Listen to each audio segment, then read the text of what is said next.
रीमा घर की बड़ी बेटी थी और बड़ी मुश्किल से उसकी जॉब एक बैंक में लगी थी। नौकरी तो अच्छी थी, लेकिन समस्या यही थी कि वो बैंक रीमा के घर से लगभग 30 किलोमीटर दूर था। रीमा परेशान होकर अपने कमरे में अपने लैपटॉप के सामने बैठी थी। क्या कर रही हो रीमा? मेरी बात सुनो। कहो माँ, अब क्या हुआ? अभी तो मैं थोड़ा शांति से बैठी थी। मैं 3 दिन से देख रही हूँ, तुम ऐसे ही परेशान हो। अरे अगर वो बैंक जहाँ तुम्हारी नौकरी लगी है इतनी दूर है तो उसे छोड़ दो ना।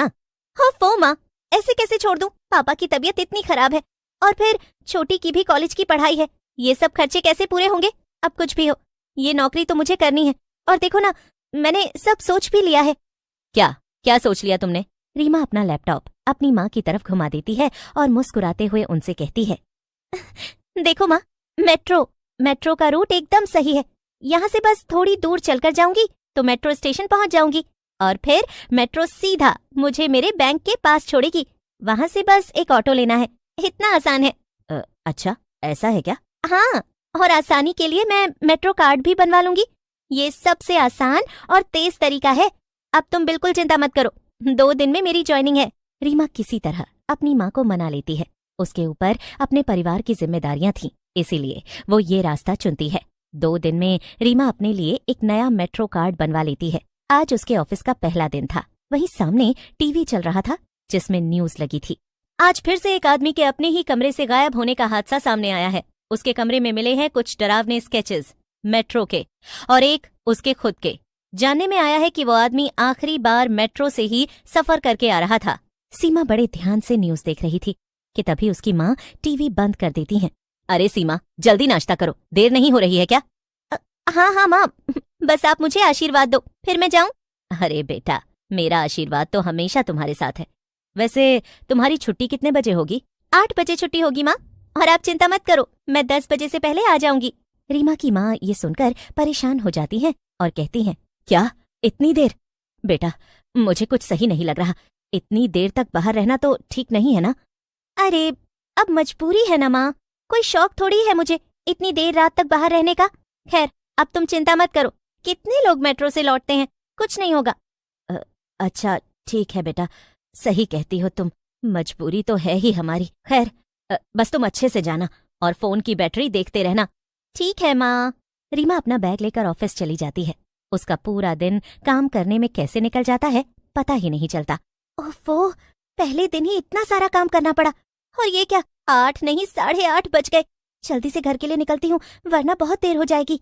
सीमा अपना बैग उठाती है और ऑफिस के नीचे चली जाती है। सड़क एकदम सुनसान थी। रात बस होने ही वाली थी, इस वजह से वहां ज्यादा लोग भी दिखाई नहीं दे रहे थे। तभी वहां एक ऑटो सामने से गुजरता है और रीमा आवाज देकर उसे रोकती है। ऑटो ऑटो, रुको, मुझे मेट्रो स्टेशन तक जाना है।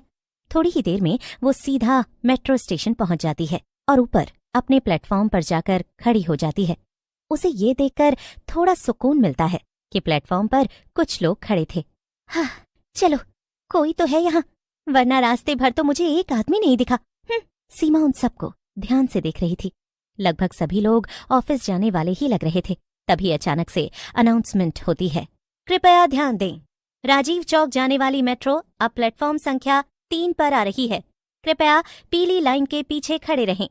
हाँ, चलो मेट्रो भी आ गई। देखते ही देखते मेट्रो सामने आकर खड़ी हो जाती है। हाँ, बाप रे, अंदर तो काफी लोग हैं, शायद बैठने की भी जगह ना मिले। लेकिन तभी सीमा की नजर मेट्रो के आखिरी डिब्बे पर पड़ती है जो लगभग खाली था। सीमा के मन में कुछ सवाल उठते हैं। ऐसा कैसे? आगे के डिब्बों में इतनी भीड़ और वो आखिरी डिब्बा खाली। चलो अच्छा है, उसी में जाकर बैठ जाती हूँ। वैसे भी इतनी। सीमा उस आखिरी डिब्बे में चली जाती है और बैठ जाती है। पूरा डिब्बा खाली था सिवाय एक सीट के। सीमा के ठीक सामने एक औरत बैठी हुई थी। सीमा मन ही मन सोचती है, शायद मेट्रो में सिक्योरिटी का काम करती होगी। लेकिन कुछ अजीब था और आंखें एकदम सफेद सी लग रही थीं। ऐसा लग रहा था मानो वो औरत बहुत बीमार हो, लेकिन उसके हाथ में एक नीली डायरी थी। सीमा उसे देखकर मन ही मन सोचती है, हे भगवान, ये औरत कितनी बीमार लग रही है। ऐसा लगता है जैसे इसने बहुत दिनों से कुछ नहीं खाया।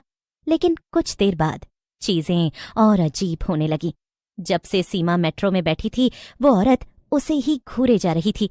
बहुत देर तक सीमा ने दूसरी तरफ देखकर उसे अवॉइड करना चाहा, लेकिन तभी अचानक से सीमा का फोन बजने लगता है। हेलो हेलो माँ। अरे बेटा, कहाँ हो? कितनी देर में पहुंचोगी? बस माँ, मेट्रो में ही बैठी हूँ, सिर्फ 4 स्टेशन ही बचे हैं। अच्छा ठीक है बेटा, ध्यान से आना। सीमा जैसे ही अपनी माँ का फोन रखती है और सामने की तरफ देखती है तो वो चौंक जाती है। सामने जो औरत बैठी थी अब वो वहां पर नहीं थी। अरे ये सामने वाली औरत कहाँ चली गई? अभी फोन उठाने से पहले तो यही मेरे सामने थी, बीच में तो कोई स्टेशन भी नहीं आया। फिर खैर अच्छा ही है। कैसे घूर रही थी वो औरत, मुझे तो बड़ा अजीब लग रहा था। जाने आजकल कैसे कैसे लोग मिल जाते हैं रास्ते में। थोड़ी देर के बाद जब सीमा का स्टेशन आने ही वाला था तो वो दरवाजे के पास आकर खड़ी हो जाती है। अभी भी पूरा डिब्बा खाली था, लेकिन जैसे ही सीमा दरवाजे के आईने में देखती है तो उसके रोंगटे खड़े हो जाते हैं। उसकी खुद की परछाई के पीछे उसे उस औरत की परछाई दिखाई दे रही थी जो थोड़ी देर पहले सीमा के सामने बैठी थी, लेकिन अब वो औरत एकदम अलग दिखाई पड़ रही थी। सीमा चौंकते हुए पीछे देखती है, मगर अब उसे अपने पीछे कोई दिखाई नहीं देता। हाँ, ये क्या था? कितना अजीब था। हाँ, शायद वहम होगा। सीमा का स्टेशन आ जाता है और मेट्रो का दरवाजा खुल जाता है। वो जल्दी से अपना सामान लेकर मेट्रो स्टेशन के नीचे आ जाती है। ओफो, कितनी देर हो रही है, इतनी थकान हो रही है। अभी घर पहुंचकर तुरंत सो जाऊंगी। और देखो ना, कल सुबह फिर से जल्दी उठकर ऑफिस जाना है। मगर बाहर निकलकर सीमा को एक भी ऑटो दिखाई नहीं देता। ये क्या, एक भी ऑटो नहीं? थोड़ा पैदल चलकर चौराहे तक जाती हूँ, शायद वहां से मिल जाए। सीमा पलटकर रास्ते पर देखती है, ऑटो तो नहीं दिखता, मगर उसे दूर खड़ी वही औरत दिखाई देती है जो उसे मेट्रो में दिखाई दी थी। ये यहाँ कहीं ये मेरा पीछा तो नहीं कर रही? ये ख्याल सीमा को बुरी तरह डरा देता है और वो जल्दी जल्दी आगे बढ़ने लगती है। वो पीछे पलटकर नहीं देखती। सीमा डरकर पीछे मुड़कर देखती है कि कहीं वो औरत वहां तो नहीं है, लेकिन पीछे कोई नहीं था। थैंक गॉड, वहां कोई नहीं है। मैं तो बुरी तरह डर गई थी और जल्दी से घर पहुंच जाती है। अरे बेटा, तुझे आने में इतनी देर कैसे हो गई? क्या बताऊं माँ, लौटते वक्त स्टेशन के बाहर कोई ऑटो ही नहीं मिल रहा था और कुछ और अजीब भी हुआ। माँ, मेट्रो में मुझे एक अजीब औरत दिखी और वो कैसे समझाऊं, ऐसा लग रहा था जैसे वो कोई आत्मा हो। अचानक से गायब हो गई, फिर मुझे वो रास्ते में भी दिखाई दी। मैं बहुत डर गई थी माँ। क्या बेटा, लगता है तू ज्यादा ही थक गई है। एक काम कर, हाथ मुंह धो ले, मैं तेरे लिए खाना लगा देती हूँ। सीमा अपने कमरे में जाती है और सारा सामान बेड पर रख देती है, लेकिन तभी उसे एक ख्याल आता है। मेरा फोन कहाँ गया?